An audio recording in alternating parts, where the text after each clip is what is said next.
Hey, practice owners, welcome back to number 8, chapter 8 in our $1,000,000 dentistry series. Gary, it feels like we just started this. Yeah, you know what? It's like feels like forever, Steve, and it feels like every second we're doing this. It means it's just amazing. I love being here. It's my favorite night of the month that I get to hang out with you and talk to practice owners. Well, and I do have to tell you, it's taken me longer to read your book, $1,000,000 Dentistry. So far, it's 8 months. It's taken me 8 months to read this thing so far, but totally worth it. Totally worth All it. right, cool. So as people start coming in here, I want to just a couple of things. As what do you say? Housekeeping. A couple of things. Number one, keep coming in and ask questions. We're going to try and answer every question that comes up during this episode, this chapter. And the ones we can't, Gary's promised to answer tomorrow morning or as soon as he can get to them. You can ask specific questions, broadcast questions, whatever you want. What I'm going to do is sort of aggregate those questions, lump them together, maybe into one topic, and again, answer them tonight. But if we don't, just keep putting your questions in. I promise you we'll at least get to them tomorrow morning or so. So with that, I see people starting to trickle in. We'll kind of ease into this. Again, chapter 8, when patients try your patience. And one of my favorites. And by the way, as I always point out, I still have the original edition.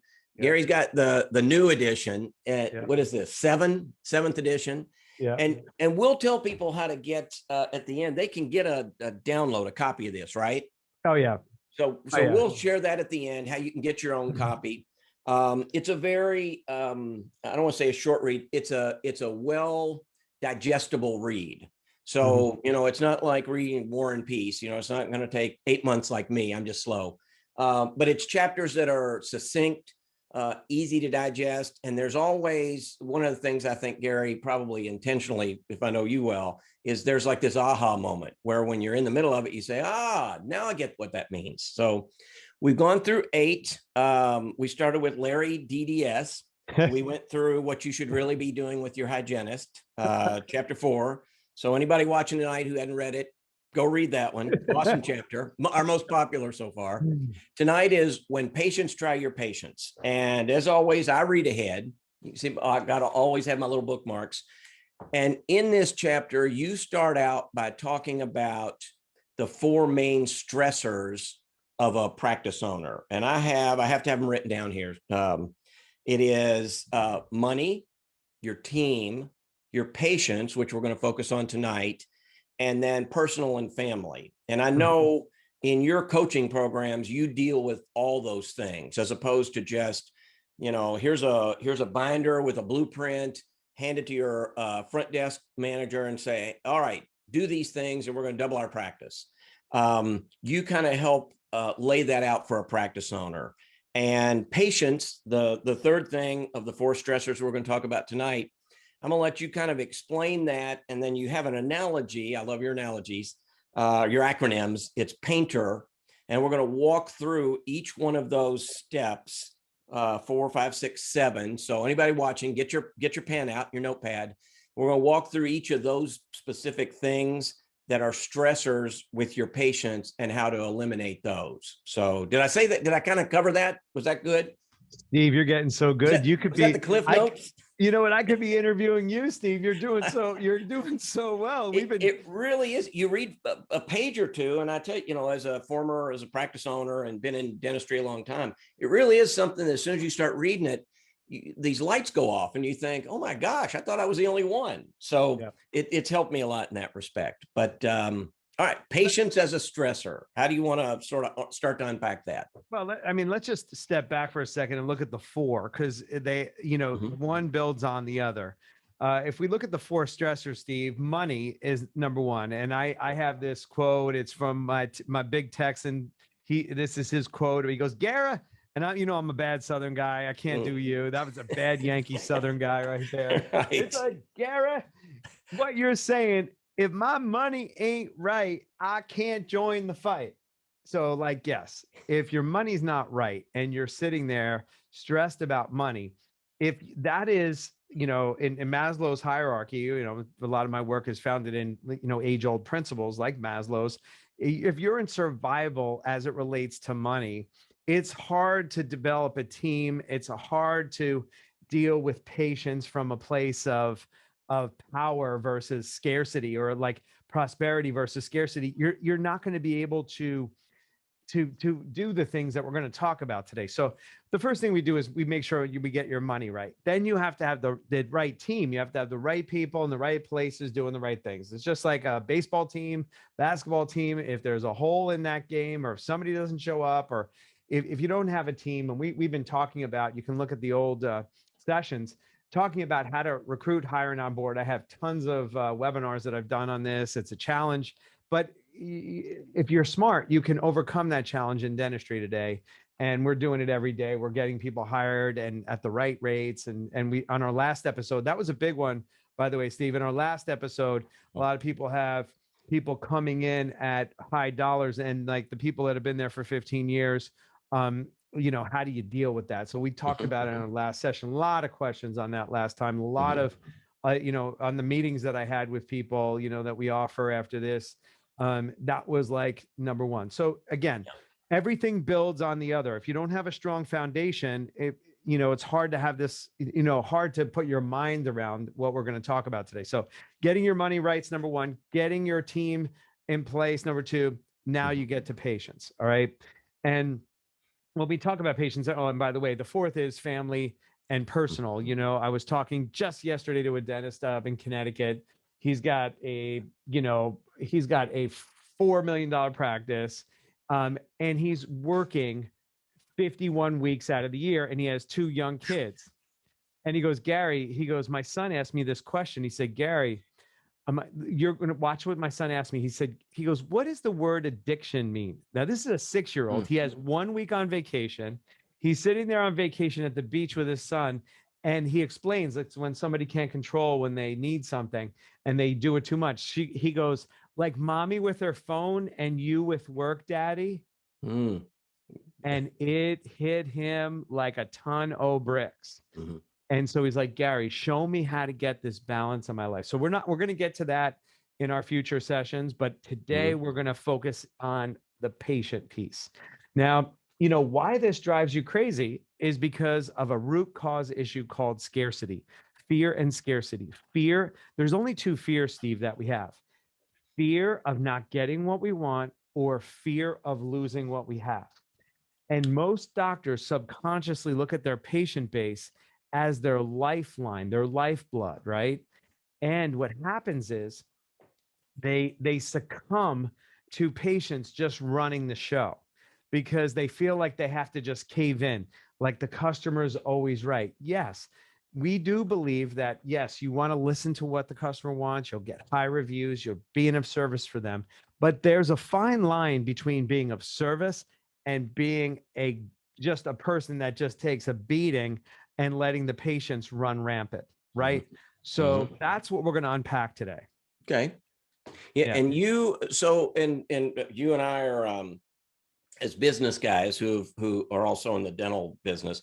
One of the most interesting things is, and I own several businesses, and I'll come in and say, it's time to fire a customer. And that is so foreign to somebody who went to dental school, got a clinical education. And I think you hit the nail right on the head, taking a beating from a customer, when it doesn't mean you don't love them, doesn't mean you don't care for them, doesn't mean you're not taking care of them. But there's a point at which that customer just needs to find another provider. That's not you. You don't fit somehow. And you do a good job of laying out what a good customer, good patient is, with the acronym PAINTER, PAINTER. And I'm going to let you, so again, when you read the book, you get chapter 8 and you read it, it sort of makes sense on why you picked painting and a painter and how you create this as sort of the picture you can keep in your mind of the right patient for your practice. So let's kind of dig into that. What's a painter? Yeah. So a painter is the acronym for the established benchmark for what is minimally acceptable in your practice on how patients operate. We have this for team members. We have a healthy team member baseline, and we have a healthy mouth baseline for patients. So we have it in every domain that we manage. If you don't have it defined as what a healthy mouth is, you can't present care. If you don't have what a healthy team member baseline is, you don't know how, if a team member is producing in agreement for what you want or not. And in this case, if you don't have what a healthy patient is, meaning what are the established elements that you must have in your patients? Okay.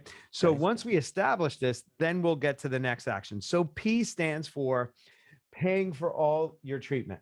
So now, by the way, this is for the patient, but this is also for the team, because now all of a sudden, if you make this declaration and the patient pays for all the treatment, and you're not going to be a bank, and you're not going to be like, you're going to really have the patients actually pay. Some people let them go out without, except I can't tell you in the past week of all the people I met with from our last session, how many times they say, I told my team member to collect the money and they're not doing it. Right. It's crazy. So, by the way, this benchmark is not only for patients, but it's for team members. Pays for all the treatment is P. A is appreciates your practice and the care you provide. See, look at that. Not just accepts it, not like if you have a complainer like Mrs. Smith who complains that, she's on her 7th try-in, hasn't paid a dime, and she's complaining about X, Y, and Z. That is clearly defined as not appreciating your practice and care. Now, is that different than if there's been a breakdown or a complaint or breakdown customer service? We see that as an opportunity, but a lot of people just allow patients to just like disrespect, complain, and you're going to attract those people if you allow it inside yourself. We're going to be talking, Steve, here about make the unacceptable unacceptable, but who needs to transform first is you, the practitioner, not being in scarcity, not being worried if you lose this patient, are they going to go tell 10? No. Here's what happens when you cleanse your space and you set a standard. The ones that don't match up go away. But here's the good news. The ones that you want come in. But if you're not clear, when you stand for nothing, you fall for everything and you get messes. Here's what I've done studies on this, Steve. When you have bad apples, they are connected to other bad apples that complain, and they go, he puts up with that or she puts up with that. Go see that doc. They have an underground grapevine that is being manifested, and you don't even know it if you allow and don't put boundaries in. Here's your boundaries: paying for the treatment, appreciating your care. Insurance is not a panacea. They understand the role of insurance, that it's a scholarship, not how to fix everything in your world. Now, that needs to be clear to the patient. But guess what? If you don't have an education system that lets the patient know that, you have a responsibility in the matter, right? That's the key element here. But what we're doing is we're establishing a benchmark that they're willing to refer others. New patient referrals is our end. Like, because you want to build your practice with, from good patients to other good patients, and they're willing to send people in. Don't have the same expectation for every person. Not everybody has a network or they extrovert it and share, but they're willing to do that, right? So we set that system up so you can expand organically. P is trust your advice and acts. I love this one. If they're sitting there and they're going, yeah, I got to think about it. Yeah, I got to get a second opinion. Those are good indicators that you can do a better job at building trust with that patient. So when you make a recommendation, they actually respond, right? And then E is educated in the value that you're providing. We call this, Steve, known value. Known value. Known value is you actually have to map out, because the patient, you're making it look simple and easy. So your job as a dentist is to make it look as simple and easy. And you want to show them the process as you go through it so they understand the value of what is actually being done. I like also intraoral pictures pre and post in hygiene, pre and post treatment in the mouth, because it's sort of like you know, the only way I know my cleaning lady was at my house is when she flips over the toilet paper or I see lines in my carpet. And the only way I know my car fixer fixed my car is if I see the white paper on with the footprints in it, like they covered up the carpeting, you know, at the Porsche dealer, Steve. So like, but you know, how often have you gone in and you see like spider webs and it Right. doesn't look clean, or you turn the car on and it runs clunky. So it's like you have to have a systematic approach to create known value. So again, these benchmarks are not only for you, but how to create value in the mind of the patient simultaneously. And then really R is respecting your time and showing up. I can't tell you if somebody just doesn't acknowledge that they were late or didn't show and they don't take ownership of that. Now there's a dual responsibility here, like I've been saying in each of these acronym numbers or letters. But Steve, ultimately, if somebody just like completely disrespects it, you can get them back on track. But if you don't establish this, you're not going to do that. It's just going to be like, look, respects our time and shows up. We have to have a system of communication when somebody doesn't, not to beat them up. And we're going to, you know, a lot of people worried about like offending people. There's a way to do and handle and course correct all this. I'm sure there's going to be questions on this particular area. There's a bunch that's it's popping in here. Yes. So you get it. It's like, all right, they go, okay, all right, now I get the established benchmarks. Now what? Yeah, and so I've got questions, and I wrote myself a note. As you were talking, I remembered this saying somebody told me many years ago. A business owner, before I became a business owner, he said, "You get the behavior you tolerate."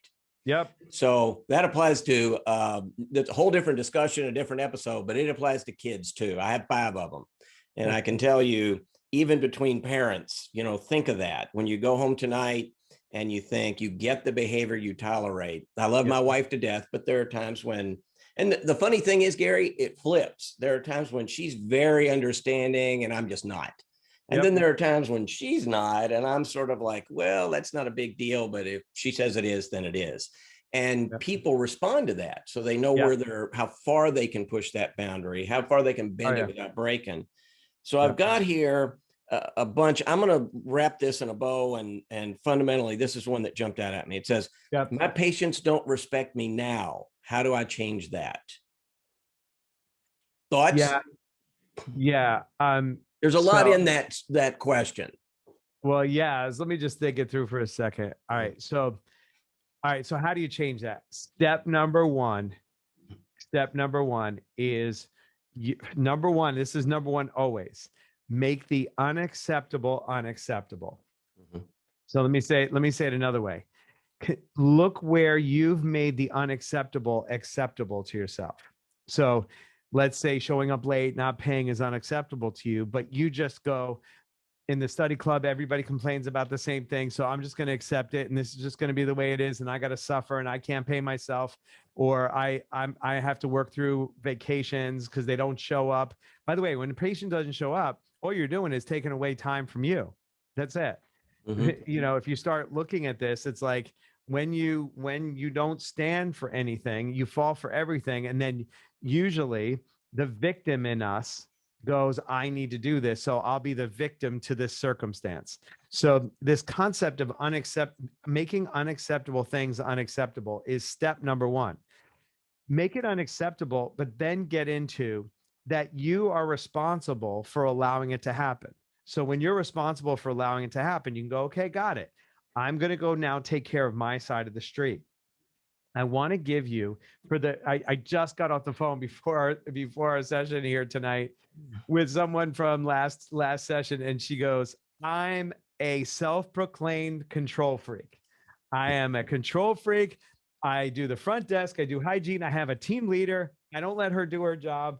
And by the way, she was late for my schedule because she's overwhelmed.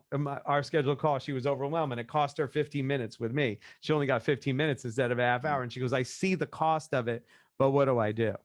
Okay. So I'm going to assume that 90% of the docs we work with have some form of control freak in them, because you need to be a dentist. But there's 2 types. One is dictatorial and another is healthy.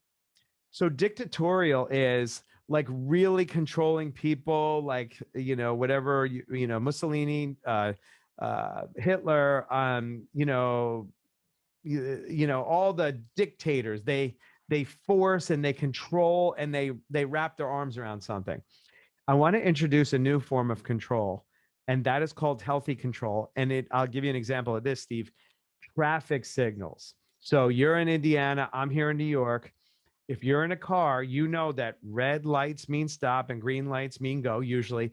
Now, when it doesn't and somebody breaks that rule, that's where accidents happen and breakdowns happen, right? But at least you know what the rules are. And so rules are, and this gets, funky. Like if it comes a rule, it's like policy and force. That's still force. There's a way to, what I'm talking about is setting expectations, Steve. What I'm talking about is like, you know the expectation. When red, you're going to slow down and stop. Green, that means you're going to go. Yellow, yield, you're going to look, and you're responsible for integrating yourself on a freeway. The same is true with a dental practice. You have to start with establishing the painter, right? The acronym painter, or some form, whatever you're willing to put up with or not put up with. Then you have to sit down with your team and establish healthy controls on this, right? And then we put systems and processes in. Again, I can spend, a few hours on this, but, I just want to give you like what there is to do. Don't be there's a difference between force and power. Put in power by putting controls in. But before you get to that, Steve, excuse me, you have to make the unacceptable for yourself. And we're going to figure out a way to make it a triple win. How is it going to be a win for the patient, a win for the team, and a win for the practice? I think so. I wrote a couple things, and I've got a lot going on here because this is evidently a hot topic, and a lot of questions. It sort of fall into that same thing. What I heard was this is learned behavior or taught behavior. That if your patients don't respect you and your time, they didn't just wake up today and say, I'm going to show up when I want to show up. They've been allowed to be late enough times. And we all know these patients, they come blowing in 15 minutes late. The schedule's now out of whack, and you accommodate them. And I know you guys, this is a very 30,000 foot view of the answer, but at some point, if that person has done that more than once, you need to say, oh gosh, I'm really glad, back to your abundance. Gosh, I'm really glad you came in. I wish you would have called, because now somebody's in your chair. We can reschedule you next Tuesday or whatever. So now who's inconvenienced? And it's not like you're going to beat them over the head and punish them with it and charge them a late fee and all that junk.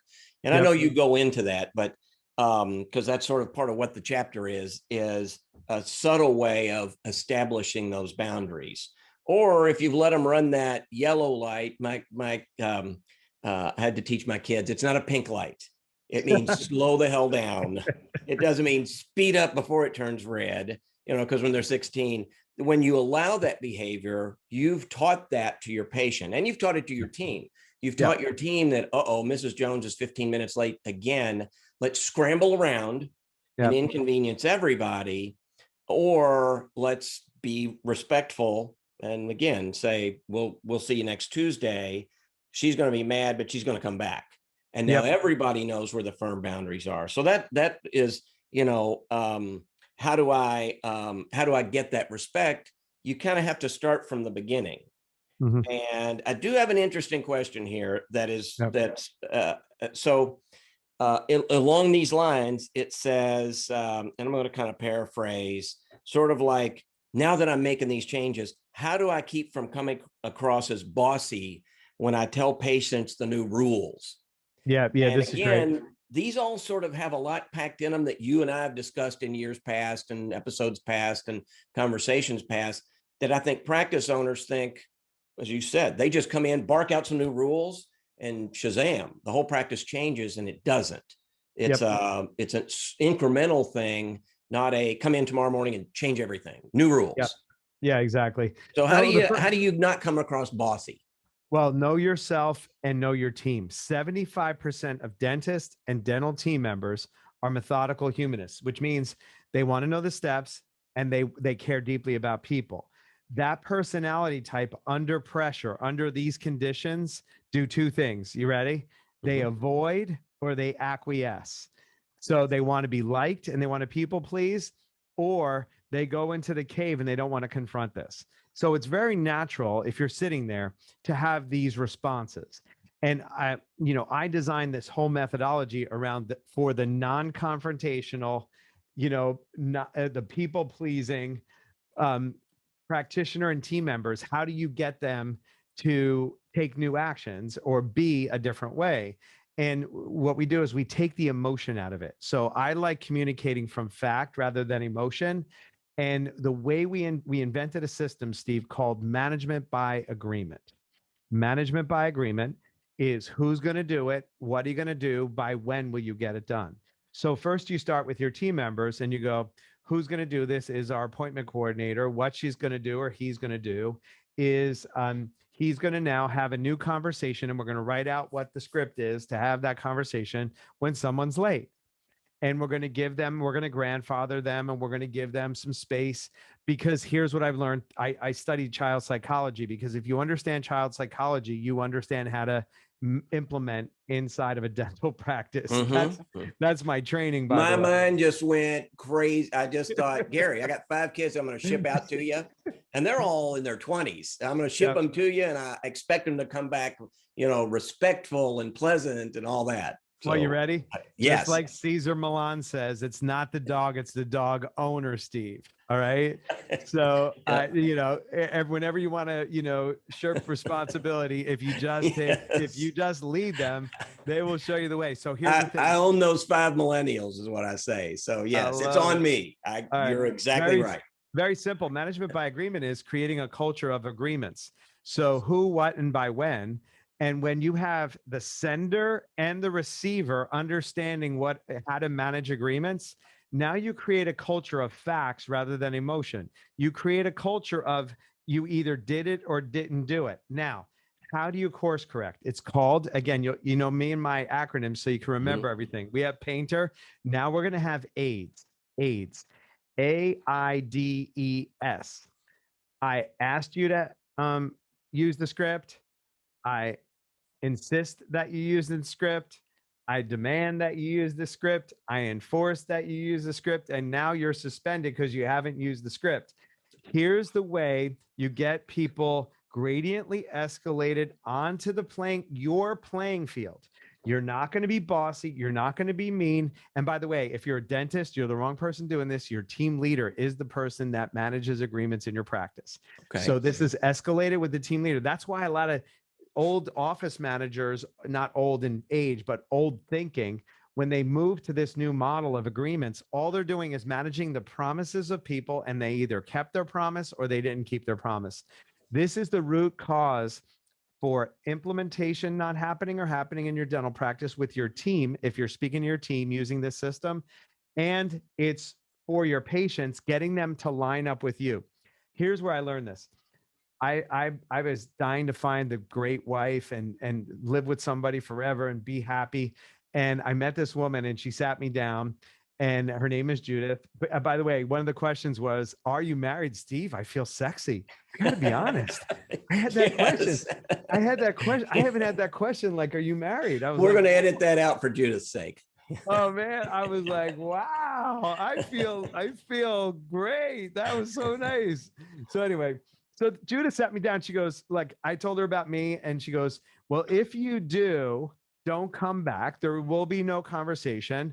I told her that I drink, I go out with my boys. She goes, "I'm all good with this, this, and this, and I'm not okay with this, this, and this. And if you want to be with me, this is the kind of woman that I am." And she goes, "Oh, by the way, if you're interested in having a mediocre relationship where you're complaining about me and I'm complaining about you and I go complain to my girlfriends, that's not me. So we are going to have an extraordinary level relationship. That's the benchmark. If you want to play that level with me, I'm your girl. If not, go away."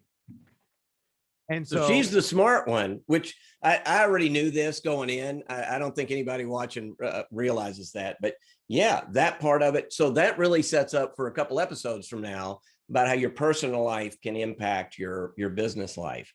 Yeah. But awesome. So here's what I hear. They're not rules. You're setting expectations. Yes. And And Judah set these expectations. It's not a rule. I mean, in a sense it is. If you don't meet this expectation, then our agreement and how we run our relationship or we run our business, or how I'm your dentist and you're my patient, and I'm going to give you exceptional service and you're going to give me the respect my practice deserves. So it's more expectations than rules. Is that Yes. kind of Yes. less harsh? Stay out of policies, stay out of like throwing $50 at people, have communication with them, make it relationship based, not giving them a traffic ticket, because you're not going to have long-term relationships. People get pissed when you charge them a late fee. It doesn't Yeah. work. So that's more stick than carrot. You're Exactly. punishing them for a behavior, and and I do know that with kids, I get more a better response when we're in it together and there's a reward for it. I'm not giving them $20, but I'm a lot happier, and when dad's happy, things go much better. So that's more carrot than stick. Yeah.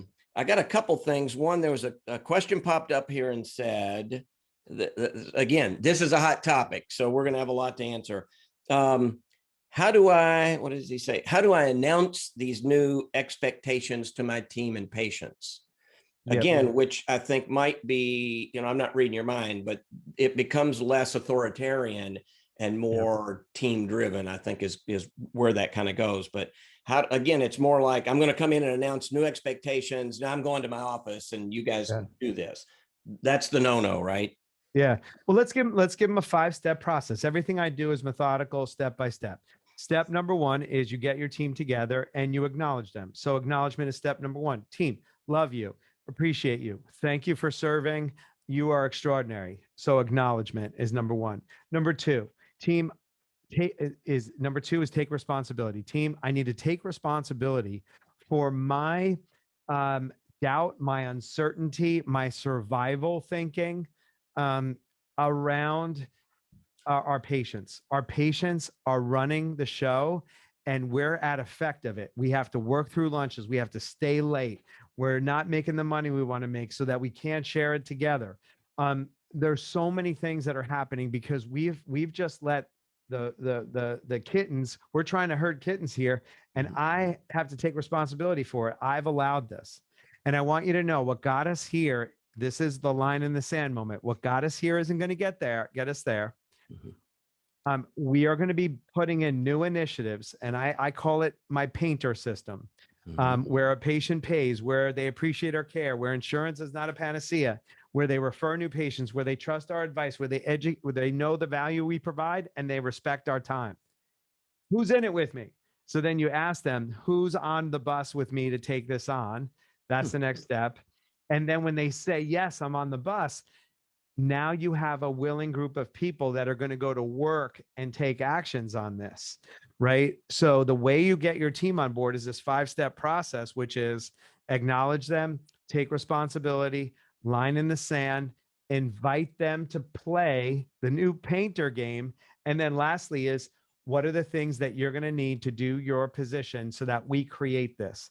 I need training. I need development. I need a script. I need your support when a patient gives me poo, that you're going to have my back. These are the things that people come up with. Once you get the team on board, Steve, oh, my boy. They go, we're fighting this war together. We're not working through lunches. And then you play the song, we're not gonna take it. There you go. But you have to enforce it too. The minute that you flip, the minute you allow Mrs. Jones to show up 15 minutes late and then tell your team, let's scramble, put this person here, move this person over there, stick her in my office. Once you, again, break your own, I don't want to say rule, you go past your own expectation, really you just shot everything that you work for, right? Yeah. Let me explain to you about this. Two seconds on this. Integrity in our context is not good, bad, right, wrong, not what you do when nobody's watching. Integrity in our context is keeping your word or honoring your word. Keeping your word, as I said, we're not going to do this, or we're going to keep this agreement. Then you kept your agreement. If you don't, you acknowledge it. Now, here's the other thing that I want to help our listeners tonight avoid. the conspiracy theory. If you're not keeping your word as a practice owner with your team and your patients, you don't want to hold them accountable, because this is the subconscious at work. You don't want to hold them accountable, because then you know you're going to be held accountable. By the way, for the victims out there, for the persecutors out there, for the rescuers out there, those are the three dynamics. You fall in one of those three. You either persecute, you rescue, or you're playing a victim. The only way out of that drama triangle is to take 100% responsibility. And when you own, it's not that you're bad or wrong that you didn't keep your word. You're just acknowledging the fact, hey, I made this promise. It didn't happen. I want to acknowledge it. And that's it. You're not bad and wrong. So this whole bad and wrong, this whole like justifying self-righteousness is underneath this, which is underneath the survival and scarcity. And when you understand the foundation, Steve, that are driving why these things don't get corrected, then you can just notice them when they show up and then get back on the trail. It's just like when you go on a diet and I eat a cupcake, it doesn't mean I'm off my diet. It just means I slipped and I'm going to get back on horseback and start galloping forward. And that's an awesome way to put that too. Because, now if you let it mean you're off your diet and you have a cupcake every day at 2 o'clock and then, ice cream at night before bed. And then, so yes, you've totally abandoned it. And your mindset is exactly what you said. It's not, oops, I slipped. And people do. It's, oops, I've slipped and it's over and done. And then you're right back to where you started and you wasted a bunch of time. You wasted your team's time. I want to make sure that we cover right now a couple things before we kind of go into the wrap up. And I got a lot of things going here, questions and trying to pay attention and keep notes. First of all, I want to thank you for sharing what you do with your coaching clients, and you've done for 6,000 practices. And here at the end, we're going to give listeners or viewers a link that they can go to and schedule a little time with you. No obligation, no time. Nobody's going to try and sell you anything. You can ask Gary what you want. You can get into his schedule, and you schedule a lot of slots for our people, right? I mean, it's 10 slots. It's very, Gary's very gracious with his time, and we appreciate that. And, sometimes it turns into something, it turns into a relationship. Sometimes it's just Gary saying, hey, let me clarify this, and, go do it yourself. Everything that we're discussing, I think the interesting thing is you can do it yourself. You can start out tomorrow and you can do every one of these things. It's the 11 herbs and spices, and you can, here's how to make the chicken. Might not taste as good as Kentucky Fried Chicken because there's other stuff, but here's at least the recipe. Go try it if you want. If it works, awesome. If it doesn't work, Gary's available. And I want to thank you for setting those times aside.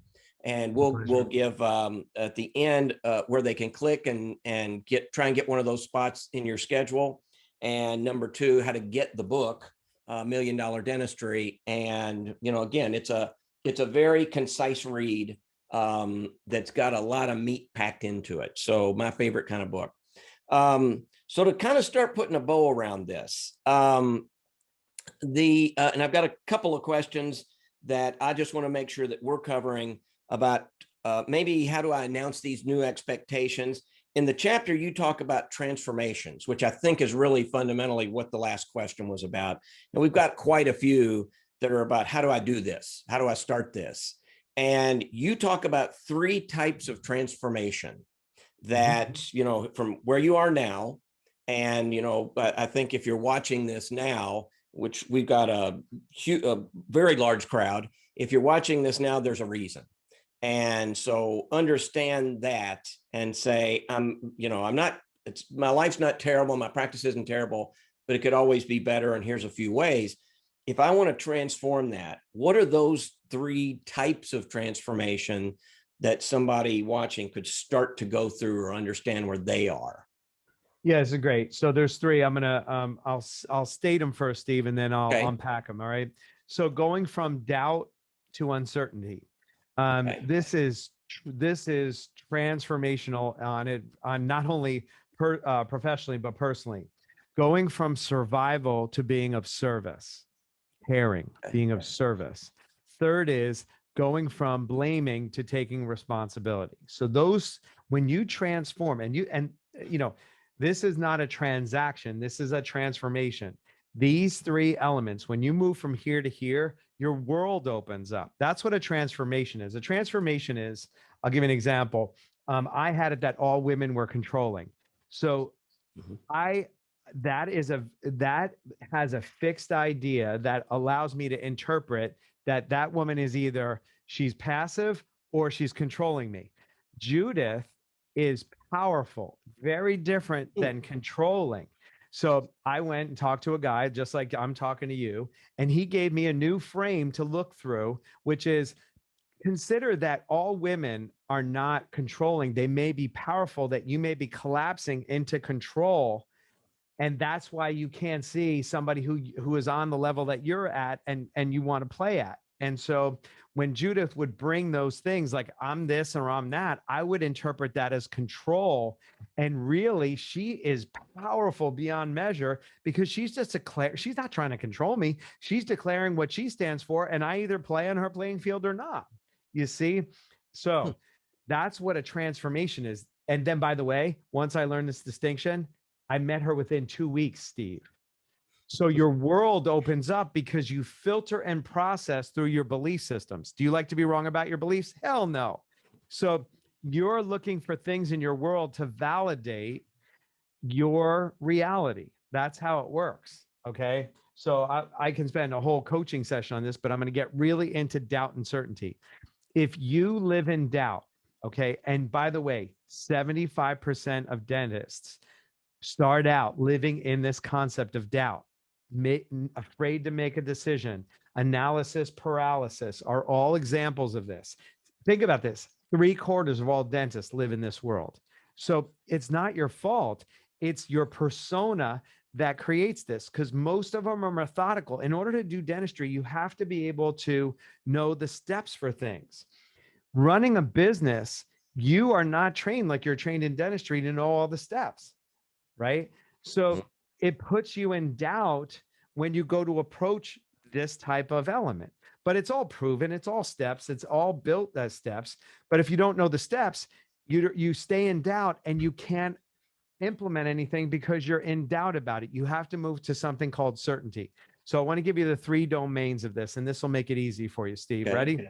There's things. There's things like dentistry. There's things that you don't know. I don't know how to lead, but you can go find it out, and then you put it into knowing. You can put your don't know into know. Here's where people live, where they get stuck.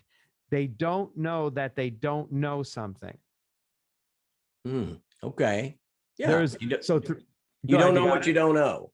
exactly. Yeah. And that's what puts people in doubt, and they don't even step on the playing field because they don't want to make a mistake.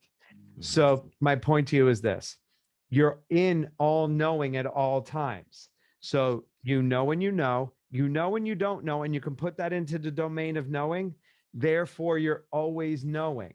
So if you begin to get this process, you got to kind of let it settle in a little bit. But what I'm saying here to you is you might not know everything. Another example of this is sleep dentistry. Doctors want to do sleep dentistry, or they want to do Invisalign, but they need to do the cases in order to be in certainty. And I'm saying, no, you just know what you know what you don't know, find out the things that you don't know. And now all of a sudden you're doing Invisalign cases or sleep cases. We walk doctors through this concept all the time, moving from doubt to certainty. You can choose to be certain right now because it's a way of being. It's something you can control. It's your relationship to whatever you're taking on. If I walk into our sessions in doubt, I'm not going to be powerful. I used to, and now I don't. I know what I know. I know what I don't know. So the being that comes to you, Steve, that does these, I'm always afraid that you're going to ask me a question I don't know an answer to. Seriously. But what I do is I bring to our interaction certainty, and then I work it out. And sometimes I can say I don't know that, but I'll find it out. So therefore I always know. So it's a little bit hard, like it's non-linear in a conversation, but hopefully you get it, that you're always in knowing. And if you approach that from a place of being, now all of a sudden you can create and cause anything you want from a place of certainty. You can't from a place of doubt. So the reason I read ahead, Gary, is I'm always afraid I'm going to ask a stupid question. See, so between the two of us, we found the happy middle ground, the productive middle ground. And that's for everybody in all things. Yep. Yeah. And so as you were, again, I speak a lot on mindsets, on your clinical mindset and your practice owner mindset. And I see a lot of practice owning dentists who their clinical skills, they spend a lot of money and time and they get them way up here. Yep. And so sleep, for example. So they are confident in the clinical part of sleep and they come charging in and they tell their staff, we're doing sleep now. And I know everything there is to know about sleep. Ask me about, and I'm going to make this junk up. So ask me about airway sizes and, airflows and whatever the stuff is. And a year later, they've spent, $100,000 on sleep courses and haven't done a single case and can't figure out why. Yep. It's not the confidence in your clinical skills. It's confidence in your ability to, for your team to understand how it works, to treatment plan it, to get paid for it from medical insurance as opposed to dental insurance. It's your business confidence in getting a happy patient, getting the case done and back to your, P and painter and getting paid for it rather than making it a complication in your business that nobody wants to do. Yep. So I think that's right. You don't know what you don't know. And for practice owning dentists, more clinical skills make you a better clinician. You can still go bankrupt and, you can still, the whole practice can collapse around you, but it won't make the practice magically do better. And I think that's what you're saying. No, clinical skill wise, I always, you've seen this. I always say, ask for a raise of hands. Who, of everybody in the room, all you dentists, how many of you got a diploma from dental school? Everybody raises their hands and I say, how many of you got a license from your state that you're good enough to be a dentist? And everybody raised their hand. So we're going to take all your clinical junk, put it to the side. Hell, you got a diploma and a license. What more do you need? You're good enough, but you're struggling for other reasons. So what you don't know. So the idea is let's talk about that. And that's a hard thing. You do it very well. I think you approach it, a practice owner who struggles with that, you make it okay to say, well, I don't really understand what's happening here. My team, one of your chapter 5 is why your team hates you. You make it okay for somebody to say, my team hates me. I'm pretending that they don't. And my answer is fire everybody and start over, which happens a lot. But, go back and read chapter 5 or watch episode 5. And Gary does a good job of telling you why, that's a thing, but it doesn't need to be.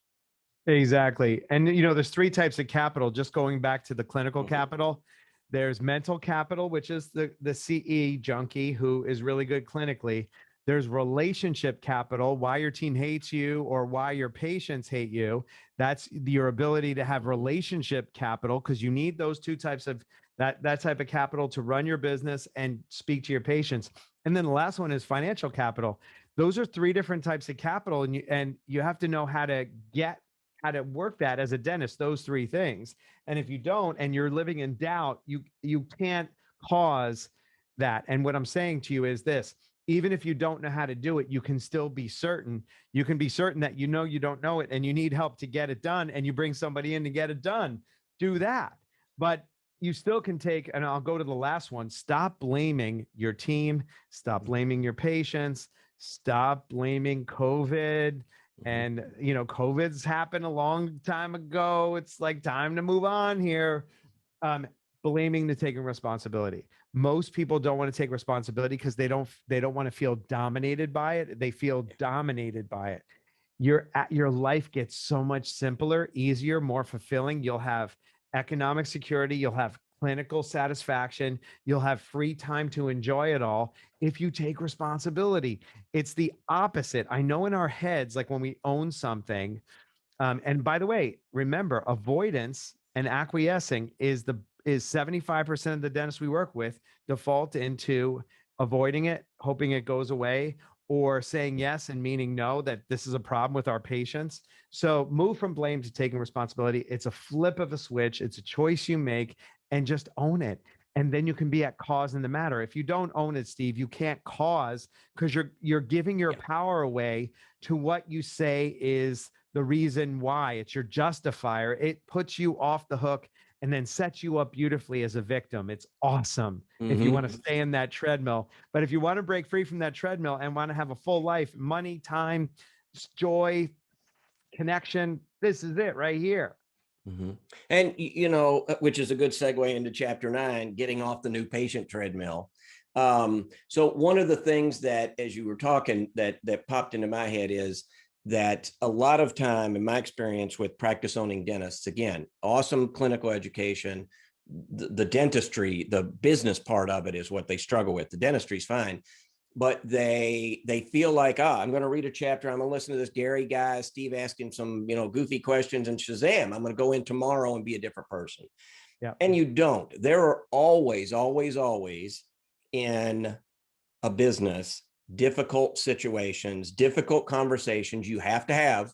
You just have to have them. And as my wife is so fond of saying, that's, think of it this way. That is a day you never have to live over again. So whatever, I've got a team member that is just off the rails and we got to fix it. I've got patients that I'm scared to death to lose. I'm going to change, I'm going to quit taking this insurance company, and I'm laying awake thinking, oh my gosh, the sky's going to fall when I do. All those things are real.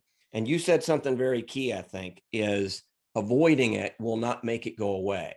It will not get better the longer you avoid it. It will only get worse. So I appreciate sharing that. As we kind of get to the end, and they're sending me a little message, and we got a lot of questions. Keep them coming in. All of them will get answered, personally or on an email or some kind of response, but your question will get answered.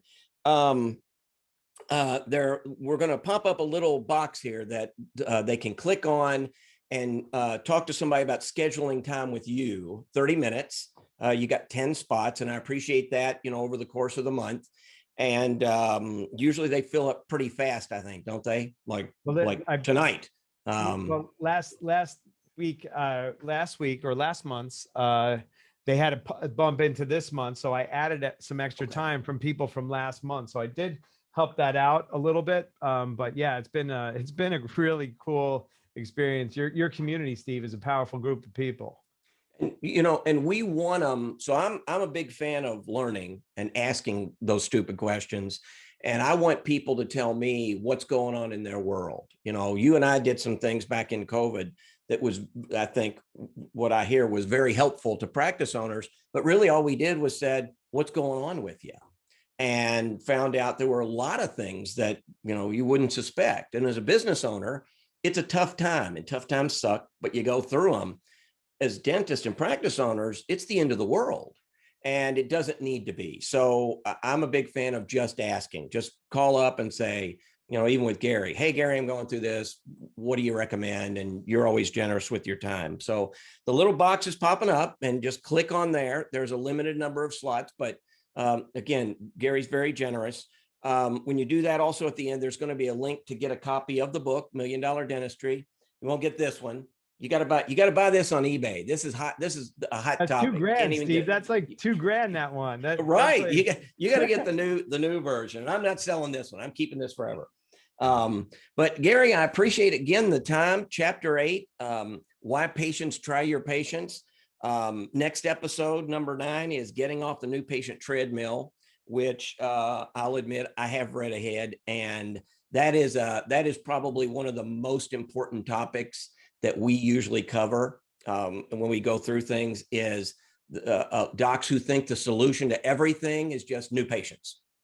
All I need is more new patients, and I'm going to spend a ton of money getting new patients, and I still can't meet payroll. I'm still struggling to pay the bills, and I'm borrowing again, but new patients is the answer. And you do a very good job of explaining why it's not the answer. You do need new patients, but a bunch of new patients is going to solve, if you, what do you say? If you've got, if they're going out the back door faster than they're coming in the front door, fix the back door, not, don't get a bigger flow in the front. So I'm looking forward to that one. So as always, Gary, a parting thought, words of wisdom, Garyism, which needs to be a book, by the way, the Garyisms. Any parting thoughts for when your patients try your patients? Yeah, I I knew that was going to come, and I try to think of them before, but I can't. So they just come to me as they pop up. And it's this one. I've learned this one the hard way. People do the best they can with what they know. When they know better, they do better. Okay. So So yeah, I think I was trying to paraphrase because I've heard that same sort of thing. What is it? People rise to their level of incompetence. And at some point you either have to get more competent or just be stuck.